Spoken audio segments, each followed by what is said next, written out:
Good afternoon. I thought I'd pop on here and make a little gardening video. It's a gorgeous April day, Minnesota, and everybody is trapped at home and everybody is wondering what can they do in their yard. Biggest question I've been getting, can I clean up my gardens? Short answer to that is no. It's way too early to start cleaning up your gardens. Longer answer to that we'll kind of go through, but I was going to kind of walk through here a couple of garden beds I have. One did not have any kind of mulch on it at all, and another one you'll see has a lot of mulch still on it. This is one of the beds that doesn't have any mulch, and as you can kind of see, a lot of stuff is starting to pop up and to germinate. I've got a Nijuga here in the corner that kind of stays even with the snow underneath its green. We've got some grasses that are starting to poke up. Got some mums starting to poke up. Of course, we have the sedum coming up. And then this whole corner is my monster spiderwort, which I'm going to have to dig out again. This next bed you'll also notice here, not covered with any kind of mulch, lots of things starting to pop up. Rudbeckia, there's some coneflowers in there, some grasses in the back, but as we kind of walk through, you'll see this next bed all along the fence here, about 100 feet of it or so. There's probably about 50 or 75 plants in this bed.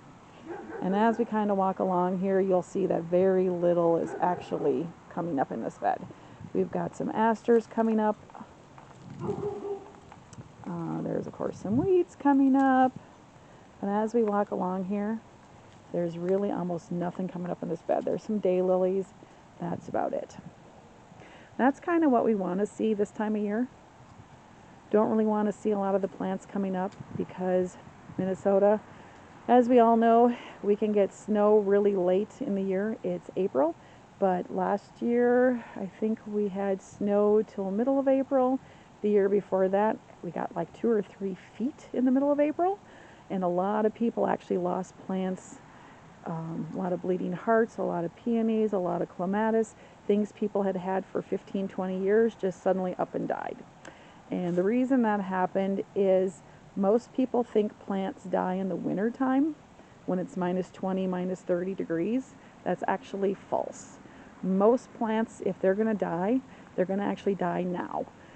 When it's minus 20, minus 30 degrees, if a plant is rated zone 3 or 4, like we are in Minnesota, it is absolutely perfectly fine. It's going to survive, no issues. Problem is, when we get days like we've had the last couple weeks, we get weather up into 50 degrees, it drops back down to 10 degrees, we get snow, things like this bed, they start to come up, and then if it gets a whole bunch of snow, if these plants aren't tough enough, they will die. Now these 2 beds that I haven't covered, these plants are actually tried and true. They will not die at all. They're very hardy. So that's why I don't bother even trying to cover them. So anyway, you know, I know it's getting really hard. People really want to get out and do stuff. I would say if this weather keeps up, maybe a couple more weeks, middle of April. If it gets really cold again, if we start getting a lot of snow, you may have to wait until the end of April. The really tricky part is you can't wait too long. If you wait too long, things will actually start to rot. Anyway, if you have any questions or comments or want to add a comment below. Thanks.